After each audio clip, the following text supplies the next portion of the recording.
Génération FM. Generation FM, the best radio.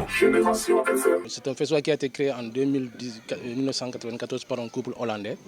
C'est dans le cadre du développement touristique du village et de la sous-région.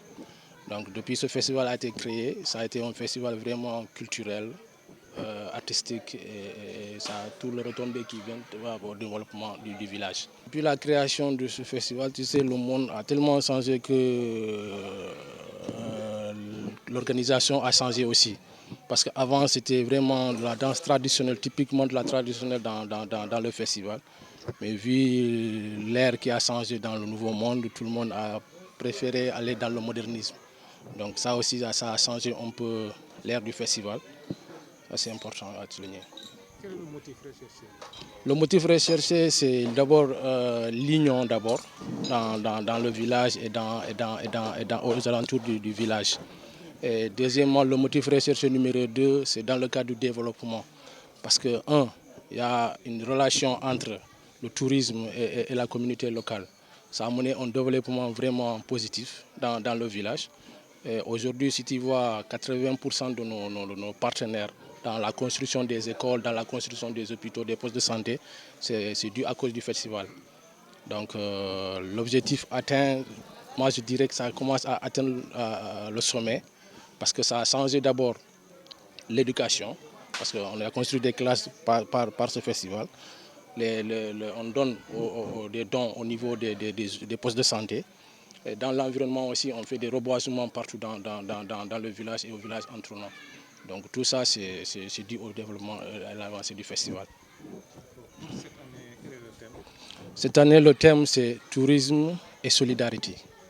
Donc quand on parle du tourisme, il y a la solidarité qui est à côté. Donc comme on a toujours dit, le Sénégal, c'est un pays de teranga. Donc les deux vont ensemble.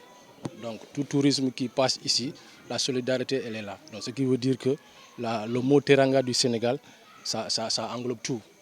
Donc chaque touriste qui vient ici, ils sont contents parce que l'accueil est vraiment chaleureux et puis ils sont bien logés, ils sont bien considérés et ils sont vraiment positifs, ils sont bien dans la communauté.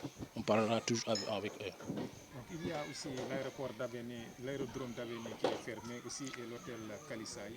Quel plaidoyer portez-vous pour l'ouverture de l'aérodrome et des infrastructures hôtelières? Wow, là, ça touche au cœur. Franchement, ça touche au cœur parce que la fermeture de l'hôtel et de l'aérodrome, ça on peut retarder, freiner le train de développement dans le village. Parce que depuis que l'aérodrome a été fermé et l'hôtel Kalissa aussi a été fermé, le taux de tourisme a vraiment baissé dans le village. Donc on a senti une légère faiblesse, un léger taux de diminution par rapport à ça. Donc les plaidoyers qu'on peut demander au niveau de nos autorités, au niveau du gouvernement, c'est de nous aider à ce que l'hôtel Kalissa soit ouvert comme d'habitude et l'aérodrome aussi puisse fonctionner comme avant. Au moins avoir de gros avions qui peuvent descendre ici au niveau d'Abéné comme dans les autres aéroports, comme ça quitte le cadre de l'aérodrome à un aéroport de destination. Ça aussi, c'est les plaidoyers qu'on demande au chef d'État et au chef du gouvernement. Ces infrastructures ont été fermées à cause de l'insécurité. Aujourd'hui, la sécurité est garantie pour l'ouverture de ces infrastructures et aussi des touristes aussi. Bon, c'est dû à l'insécurité, d'accord. Mais la sécurité, pour moi, elle est toujours existante ici. Pourquoi je dis la sécurité est toujours existante? La sécurité, ça commence d'abord par nous. Donc nous, on doit tout faire que la sécurité règne ici. On a toujours opté, même dans les moments de difficulté, la sécurité a été toujours ici observée. Donc l'État a observé l'insécurité ici, mais actuellement, je peux dire que l'insécurité pour nous là est partie. Génération FM. Generation FM, the best radio. Generation FM.